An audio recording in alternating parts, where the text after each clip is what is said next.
It's 1947 and humanity has breached the barrier between realities. Rift tech has brought new and terrifying possibilities to an ongoing World War II, and I've been building some new plastic figures very eagerly to get them on the tabletop. That can only mean one thing: I've got my hands on the new Konflikt 47 rulebook. Let's take a look inside.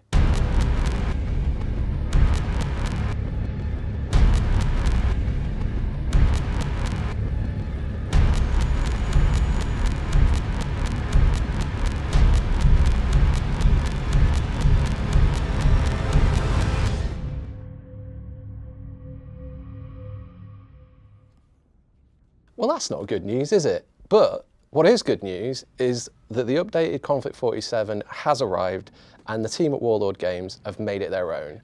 There's loads of awesome new minis, and the jam-packed rulebook is full colour and looks glorious.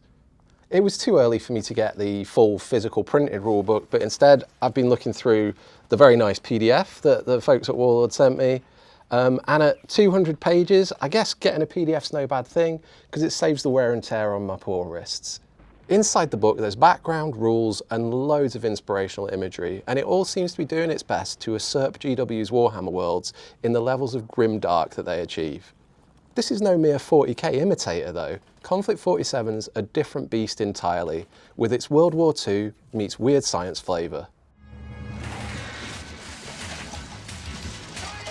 No, not that weird science. That's better. It introduces intriguing new gameplay possibilities too, and these are layered onto the excellent core systems present in Bolt Action 3rd edition. In short, this is a game that's really full of promise. But does it fulfill it? Well, let's really dive in and see all the new and exciting stuff. The October issue of Wargames Illustrated is a celebration of all things Konflikt 47. There's a free frame included of either the Stahltruppen or the Fireflies, and there's multiple articles within about painting your figures and the game world itself.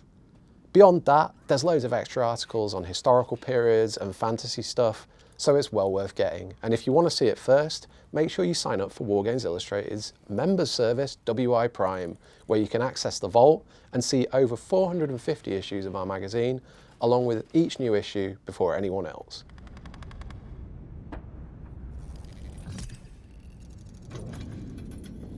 Instantly, as you dive into the background section, you'll note how great everything looks. I found my wargaming feet with Games Workshop's offerings before I transitioned into historical gaming, so I've got pretty high standard when it comes to a good looking rulebook. And K47 does not leave me wanting. It's an extremely well produced offering, one of the best I've seen, with awesome art, amazing and inspiring scenic shots, beautifully painted miniatures, and very evocative little stories about the background, peppered with quotes.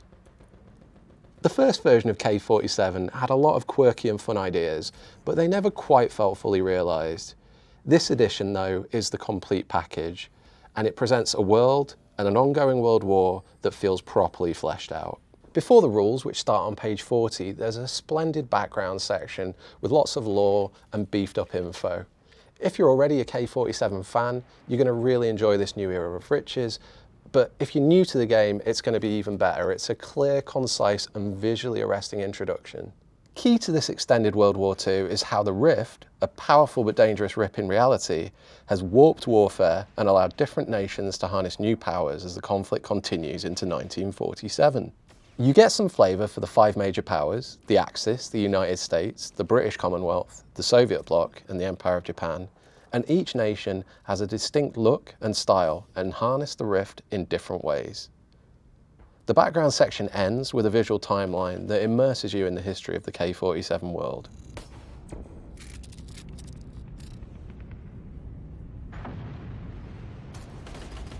Now the important bit though, how does it play? And apologies for so many unpainted figures on the table here, we did only just get them. Well, if you know Bolt Action, you're going to feel very at home because Konflikt 47 really wisely takes the core systems that makes the 3rd edition of Warlord's historical World War II game great, and it plonks some weird war extras on top, with a nuanced flourish just to make it extra special. Order dice are drawn and resolved, unit by unit, just as in Bolt Action. The shooting procedure's familiar, and it still brings about pins that can suppress units and force order tests. Troop quality and morale are present, just as in Bolt Action, and while many of the vehicles here look rather different to the standard World War II offerings, the rules for their function are much the same. Even the profile of your units and structure of the platoon selectors is remarkably similar. In fact, there's even the option to incorporate standard Bolt Action units into Konflikt 47, with the caveat that it may create some imbalance and make for some weird interactions in your gaming. This is all great stuff. But what if you don't know Bolt Action's rules and you're also new to Konflikt 47? Well, the good news is that the Konflikt 47 book couldn't be clearer of how it explains and illustrates the gameplay systems. The rules are well paced and accompanied by visual examples at every stage, and a lot of care has clearly been taken to ensure that every player can follow along, regardless of how they best take in and process information, be it through words, through examples of play, or through visual diagrams. With all that said though, you may be wondering what makes the rules special if they're so much like Bolt Action. Well, to quote Vincent Vega, it's the little differences.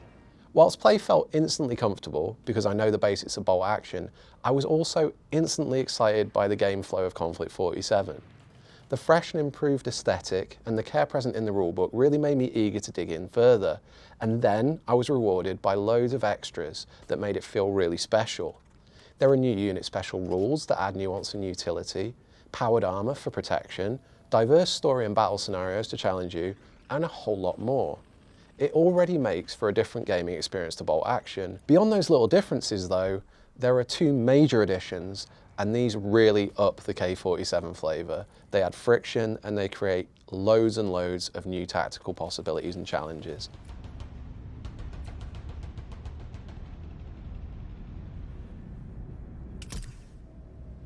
The first of those is Rift Dice. Imagine I'm holding one, we don't have the official ones yet, so we've just been using really bad mock-ups. And these are the beating heart of Konflikt 47's appeal. They add a lot to gameplay with their passive and active effects, bringing new tactical options, and they reflect how each nation harnesses the power of the Rift. I always like when background and a cool gameplay mechanism feel cohesive, and that's very much the case here. Rift units in the game carry their Rift dice along with them. Those dice show one of three changeable states: exhausted, active, or surging. Usually, a unit deploys along with their Rift dice at the active state. As Rift units do their thing during the game, their behaviour is impacted by the state of their accompanying Rift dice. This happens through passive and active effects, which are different for each unit. So first up, let's look at passive effects. My Style Troop and Heavy Infantry here will gain +1 pen at close quarters as long as their Rift dice is surging. This is a constant effect, but it will end if the dice changes to active. If their dice is then exhausted, their passive effect changes and it becomes a negative. They will now suffer from slow. These US Fireflies, actually painted with brushwork from WI's Matt Parks, on the other hand, have the flight special rule when their Rift dice is active. This allows them to zip around the battlefield. If their dice isn't active though, they're forced to foot slog, losing their mobility and a lot of their utility. Active effects are the other option, and these come about when Rift units spend an active or surging dice. Using an active dice flips it to exhausted. Using a surging dice usually steps it down to active, but not always, as we're about to see. So my Style Troopen can activate their Vormarsch ability by fully exhausting their Rift dice. Now if you recall, this will leave them slow because of the passive effect, but before that, Vormarsch lets them perform an advance order. They'll automatically pass their order test to do so, and they'll shed all their pins. This can make for a sudden, unexpected, and reliable strike at the enemy, even if your unit was heavily suppressed. The US Firefly's active Rift dice can be exhausted to use Regroup in Hell. Now this special ability allows them to make an advance or run move, an accompanying shooting attack, or a close quarters engagement. They can then make another move to fly away. This really plays into their hit and run nature, but as it leaves their Rift dice exhausted, they'll be unable to fly after doing it. And that's kind of key. There's usually a big risk-reward element baked into the Rift powers. At the end of the turn, when order dice are placed back into the dice bag, All of the player's exhausted rift dice are rolled. Any that come up active or surging can be reattached to eligible rift units, and the remaining exhausted dice go into the dice bag, and when drawn during the next turn, they're rolled and placed next to one of the drawing player's rift units. This can mean some rift units end up with more than one rift dice, and that's intended. Certain units have both rift abilities and rift weapons, and each performs differently by using rift dice. It doesn't quite end there either. Some weapons can overload by burning a surging dice straight to exhausted, and this really ups their impact. I did it very effectively in the first demo game I played of Konflikt 47 by surging my US linebacker mech's Tesla cannon, and it decimated the Vogel spine of the unfortunate Warlord staffer that I was playing against. But had I rolled badly, the decision could have gone very differently. Surging can cause different kinds of negative backlash depending on the unit or weapon and your dice rolls. All in all, I really love how the rift dice add another layer to the order dice mechanics that made and still make bolt action such a historical hit. And I'm really curious to see what combinations of rift units and their accompanying abilities and weapons players come up with once the full army list for the game arrive. If you want to get quick updates and see lots of lovely pictures of what's going on at Wargames Illustrated, make sure you follow our Instagram, which is approaching 10,000 followers. On that, you'll see historical, fantasy, and sci-fi stuff, and we're bound to have plenty of pictures and reels about Konflikt 47 in the near future.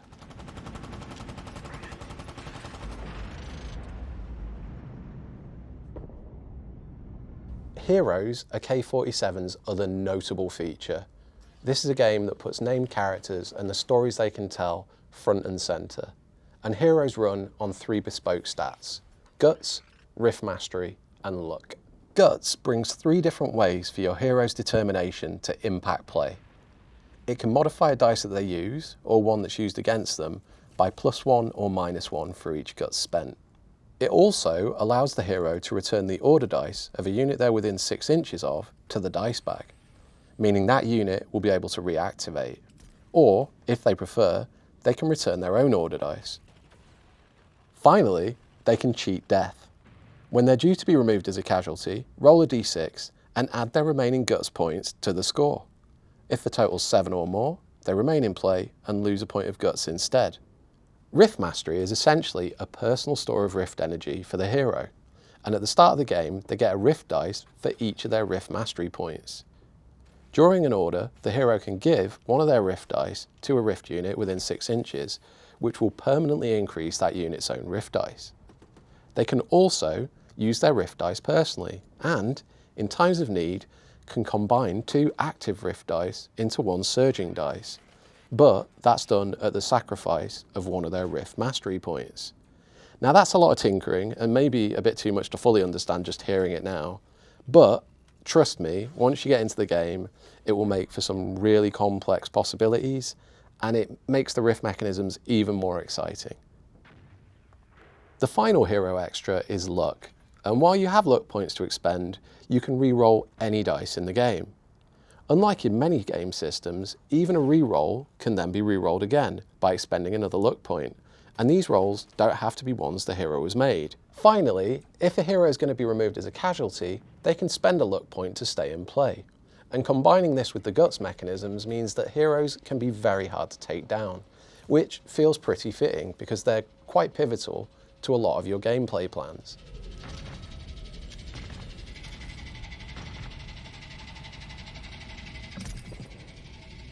I guess I've kind of skirted past a lot of the rulebook's contents to give those 2 features the limelight, but it cannot be overstated how well produced the 60 pages of main rules and the 40 pages of extra rules, which cover unit special abilities, artillery, vehicles, and buildings, actually are.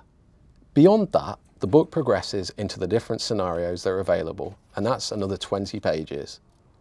Like Bolt Action 3rd edition, Konflikt 47 has balanced battle scenarios along with more narrative, flavourful story scenarios. These ones are not often such a fair fight. Next up is a section on force selection, and you can choose from 7 different platoons: Assault Platoon, Heavy Weapons Platoon, Artillery Platoon, Engineer Platoon, Armoured Platoon, Armoured Walker Platoon, and Recce Infantry Platoon. The notable one there is the Armoured Walker Platoon, which will make mech heads very happy, with its structure built around a core of stompy goodness. Don't fall over. He didn't fall over. There's also the suggestion that future rules may include more platoon selectors. And that is an interesting one and leads to something else new to Konflikt 47 that I'm really excited about.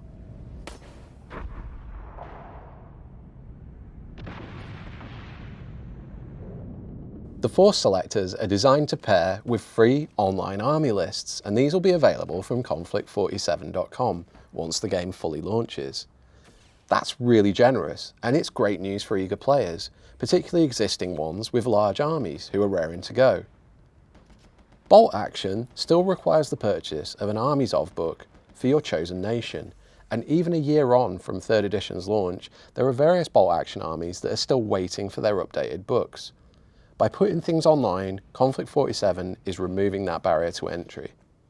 Even better, I've been told that those online resources will be updated as tweaks are needed, with new units, upgrades, and heroes arriving. And that means that the online resource will act as a kind of living rulebook. You can expect to see lore articles too, and, if it's required, maybe I should say when it's required, errata to fix the inevitable issues and imbalances that will come once the game is in the hands of thousands of players.